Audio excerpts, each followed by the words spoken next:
Possessive forms before the noun and after the noun. Before the noun অর্থাৎ নাউনের আগে যেগুলো বসে তাকে আমরা পসেসিভ অ্যাডজেক্টিভ বলি। আর আফটার দ্য নাউন, নাউনের যেটা পরে বসে সেটাকে আমরা বলি পসেসিভ প্রোনাউন। চলো কিছু উদাহরণের মাধ্যমে বুঝি। যেমন মাই পেন, আমার কলম। দ্য পেন ইজ মাইন, কলমটি আমার। এখানে মাই পেন, মাই পেনের আগে বসেছে। আর the pen is mine, mine কথাটি নাউনের পরে বসেছে।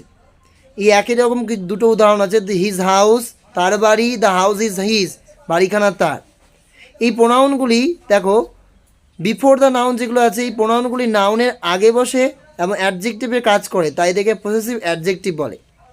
আর এই প্রোনাউনগুলো নাউনের পরে অর্থাৎ ভার্ব বা অবের পরে বসে, তাই এদের পসেসিভ প্রোনাউন বলে। প্রোনাউন এর